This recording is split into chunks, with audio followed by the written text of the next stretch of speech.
बहुत से लोग मानते हैं कि पब्लिक बस में हुआ सबसे खौफनाक मर्डर केस 2012 के निर्भया कांड से शुरू हुआ था, लेकिन सच तो ये है कि एशिया में ऐसा ही एक केस उससे 12 साल पहले ही हो चुका था।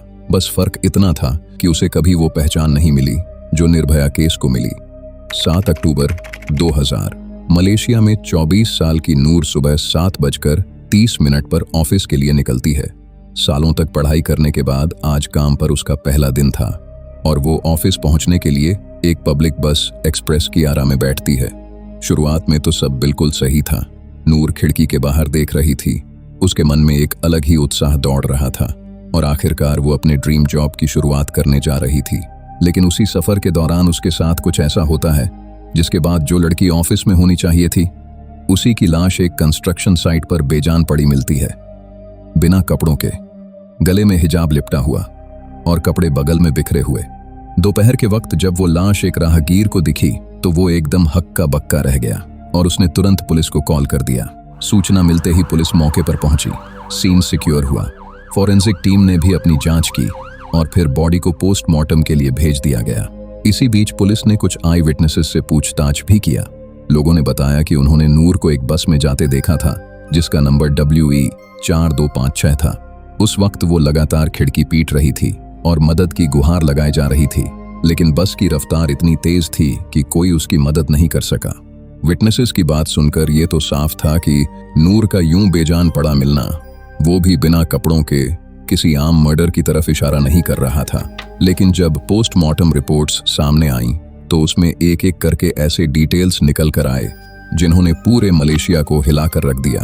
अब सवाल है कि उन कुछ घंटों के सफर में नूर के साथ क्या हुआ था, वो आखिर इस हालत में पहुंची कैसे, और आखिर क्या वजह रही कि सुबह के भरे वक्त में भी वो उस खतरे से बच नहीं सकी। इन सारे सवालों के जवाब जानने के लिए let's dive into the grizzly files.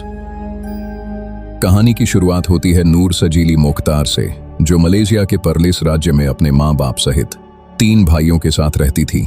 घर की इकलौती बेटी होने के कारण बचपन से ही नूर को माँ बाप का भरपूर प्यार मिला।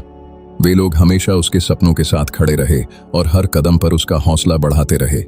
नूर बचपन से ही पढ़ाई में काफी अच्छी थी। उसे टेक्नोलॉजी और कंप्यूटर्स के बारे में पढ़ना और रियल लाइफ में उन्हें इस्तेमाल करना बेहद पसंद था। यही कारण था कि आगे चलकर उसने कंप्यूटर साइंस की पढ़ाई के लिए UK का रुख किया। UK में उसने नए दोस्त बनाए, नई चीजें सीखीं और अपनी पढ़ाई पूरी लगन के साथ पूरी की। नूर के दोस्तों के अनुसार वह बेहद मिलनसार, हंसमुख और टैलेंटेड लड़की थी। शायद यही वजह थी कि उसके दोस्त प्यार से उसे सूजी कहकर बुलाते थे। कई सालों की मेहनत के बाद नूर अपनी डिग्री लेकर वापस मलेशिया लौट आई और लौटने के कुछ समय बाद ही उसे क्लांग के पंताई मेडिकल सेंटर में कंप्यूटर इंजीनियर की नौकरी मिल गई। ऑफिस आने जाने में आसानी रहे, इसलिए उसने अपना परलिस वाला घर छोड़ दिया और अब वो क्लांग में ही एक किराए के मकान में रहने लगी। यहाँ तक तो उसकी जिंदगी बिल्कुल सही दिशा में आगे बढ़ रही थी। उसका करियर शुरू होने वाला था, परिवार को उस पर गर्व था और नूर को भी लग रहा था कि उसकी सालों की मेहनत आखिरकार रंग लाने वाली है। 7 अक्टूबर 2000 की सुबह नूर जल्दी उठी, तैयार हुई और करीब 7:30 पर बस पकड़ने के लिए घर से निकल पड़ी। ऑफिस पहुंचने के लिए उसने एक्सप्रेस कियारा नाम की पब्लिक बस पकड़ी, जिसका रजिस्ट्रेशन नंबर WE 4256 था और वह बस कुआलालंपुर से पोर्ट क्लांग रूट पर चलती थी। जब नूर बस में सवार हुई तब उसके अंदर काफी यात्री मौजूद थे। यही वजह थी कि सफर की शुरुआत बिल्कुल नॉर्मल और कंफर्टेबल रही। वो खिड़की के बाहर देखते हुए अपने ख्यालों में खोई हुई थी। शायद वह अपने पहले वर्किंग डे के बारे में सोच रही थी या शायद आने वाले भविष्य के बारे में। लेकिन इन्हीं ख्यालों के बीच वह इस बात से पूरी तरह अनजान थी कि ड्राइवर की सीट पर बैठा आदमी कोई साधारण बस ड्राइवर नहीं था, बल्कि एक चलता फिरता दरिंदा था। बस का ड्राइवर मोहम्मद हनफी मत हसन था, जिसकी उम्र उस समय करीब 34 साल थी। मोहम्मद ने 4 अलग अलग शादियां रचाई थीं और वो 3 बेटियों का पिता भी था। लेकिन उसके निजी जीवन से भी ज्यादा चिंताजनक अगर कुछ था तो वो था उसका क्रिमिनल बैकग्राउंड। 1988 में उसे अपनी ही पत्नी के साथ रेप करने के मामले में दोषी ठहराया गया था।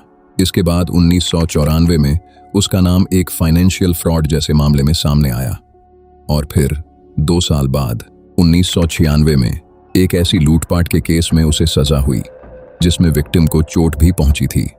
उस अपराध के लिए मोहम्मद को 30 महीने की जेल के साथ साथ 2 जोरदार कोड़े भी पड़े। यानी मोहम्मद का अतीत पहले से ही गंभीर अपराधों से भरा हुआ था। उसके रिकॉर्ड में सेक्सुअल वायलेंस जैसे चीजें तो शामिल थीं ही, साथ ही कानून तोड़ने का भी एक लंबा इतिहास था। लेकिन इन सब के बावजूद भी अक्टूबर 2000 में मोहम्मद को एक पब्लिक बस ड्राइवर की नौकरी मिल गई। और सबसे हैरानी की बात यह थी कि उसे इस नौकरी पर रखे हुए महज 10 दिन ही हुए थे। सुबह 7:45 बजे निकली एक्सप्रेस कियारा जैसे जैसे आगे बढ़ती गई, पैसेंजर्स अपने अपने स्टॉपेज पर उतरते गए। फिर करीब 8:15 बजे जब वो बस क्लंग एरिया में पहुंची तो उसमें बैठा आखिरी पैसेंजर भी उतर गया। अब बस में सिर्फ 2 लोग थे, पहली नूर और दूसरा बस का ड्राइवर मोहम्मद। यही वो पल था जब मोहम्मद उस खाली बस को एक मौके की तरह देखना शुरू कर दिया। कुछ देर बाद उसने अचानक बस का रूट बदल दिया और उसे जलाल बुकिटिंगी की तरफ मोड़ दिया।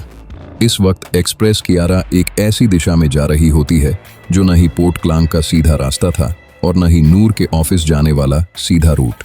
ऐसे में जब इस बात को नूर ने नोटिस किया तो उसे एहसास हो गया कि कुछ गड़बड़ है। उसने ड्राइवर से पूछा, आप बस कहाँ ले जा रहे हो? लेकिन मोहम्मद ने कोई जवाब नहीं दिया। कुछ ही सेकंड्स बाद नूर ने फिर आवाज लगाई, बस रोको, मुझे यही उतरना है। लेकिन बस रोकने के बजाय मोहम्मद ने उसकी रफ्तार और तेज कर दी। इसके बाद उसने बस को ऑटोमेटिक मोड पर डाला और नूर की तरफ बढ़ने लगता है। मोहम्मद को पास आता देख नूर चिल्लाने लगती है और खिड़कियों पर हाथ पीटने लगती है, बस इसी उम्मीद में कि कोई तो उसकी पुकार सुन ले। नूर को यूं चिल्लाता देख मोहम्मद उस पर अपनी पकड़ बनाने की कोशिश करने लगा और एक एक करके उसके कपड़े खींचना शुरू कर देता है। इतने में ही बाहर सड़कों पर जा रहे लोगों की नजर नूर पर पड़ती है। उन्होंने देखा कि बस में कोई घबराई हुई लड़की मदद की गुहार लगा रही है। उसके कपड़े अस्त व्यस्त हैं और वो लगातार खिड़की पर ऐसे मार रही है जैसे उसके हाथ टूट जाएं। यह देखकर लोगों ने बस का पीछा करना शुरू कर दिया। लेकिन जैसे ही मोहम्मद को इसका एहसास हुआ, वो अचानक से बस को रिवर्स करता है और तेज रफ्तार से वहां से निकल गया। वो लगातार रूट बदलता रहा, अलग अलग गलियों में घुसता रहा और आखिरकार वह पीछा कर रहे लोगों को चकमा देने में कामयाब हो गया। इसके बाद मोहम्मद बस को एक सुनसान इलाके में ले जाकर रोक देता है और वहीं पर वह नूर के साथ ऐसा अत्याचार करता है जिसे सुनकर किसी की भी रूह कांप उठे।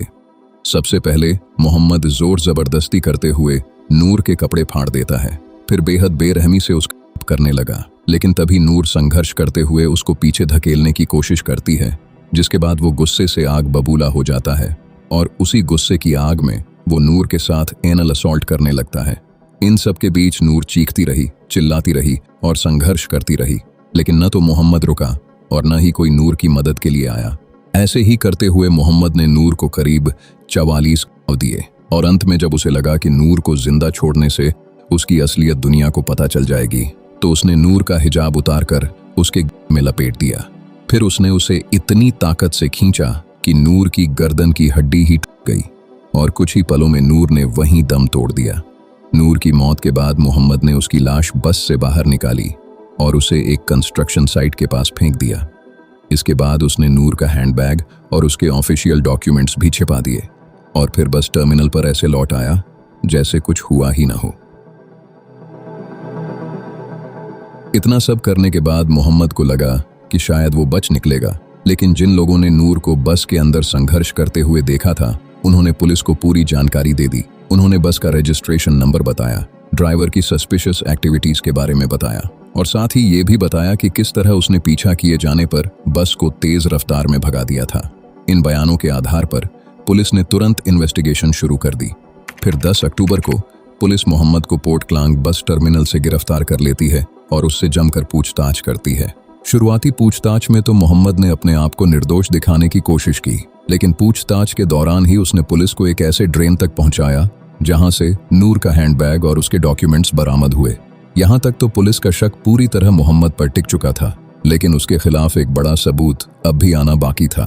फोरेंसिक एग्जामिनेशन के दौरान नौर के जेनिटल और एनल रीजन से कुछ सीमन सैंपल्स बरामद हुए थे, जिनका डीएनए टेस्टिंग कराने पर उनका मैच सीधे मोहम्मद हनफीमत हसन से हुआ। यानी यहां से अब उसके बचने की गुंजाइश लगभग खत्म हो चुकी थी। 12 मार्च 2001 को कोर्ट की ट्रायल शुरू होती है।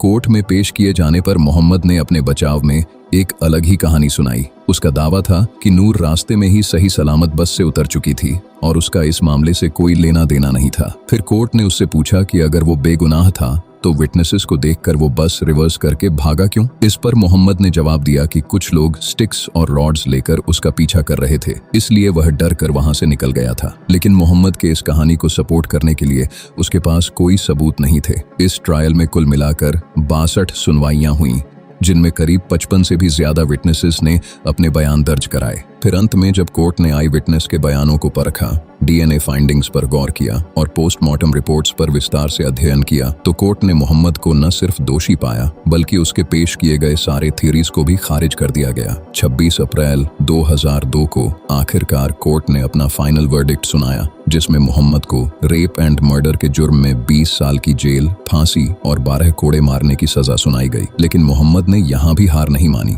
उसने कोर्ट के वर्डिक्ट के खिलाफ एक के बाद एक कई अपील्स दर्ज किए, मगर हर अदालत से उसको निराशा ही हाथ लगी और आखिरकार 19 दिसंबर 2008 को मलेशिया की काजंग जेल में उसे फांसी दे दी जाती है। इसी के साथ नूर सजीली मुख्तार को वह इंसाफ भी मिला जिसके लिए उसका परिवार वर्षों से इंतजार कर रहा था। लेकिन नूर का केस सिर्फ एक मर्डर केस नहीं था। इसने पूरे मलेशिया को यह सवाल पूछने पर मजबूर कर दिया कि आखिर एक ऐसा आदमी जिसके अतीत में रेप, हिंसा और गंभीर अपराधों का रिकॉर्ड मौजूद था, उसे पब्लिक पैसेंजर्स की जिम्मेदारी कैसे सौंप दी गई। नूर की मौत के बाद पूरे देश में गुस्सा फैल गया। पब्लिक ट्रांसपोर्ट सेफ्टी को लेकर बहस छिड़ गई। बस हायरिंग प्रोसेस को और सख्त बनाने की मांग उठी। वहीं बस विंडोज को ज्यादा ट्रांसपेरेंट बनाने जैसे कई बदलावों पर भी चर्चा शुरू हुई, ताकि भविष्य में ऐसी घटनाओं को रोका जा सके। अब जाते जाते एक सवाल आपसे है, आपके हिसाब से इस पूरे मामले में सबसे बड़ी नाकामी किसकी थी? मोहम्मद की, बस कंपनी की, या फिर उस सिस्टम की जिसने इतने गंभीर क्रिमिनल रिकॉर्ड वाले व्यक्ति को लोगों की सुरक्षा की जिम्मेदारी सौंप दी? आपको जो भी राय हो कमेंट सेक्शन में जरूर बताइएगा।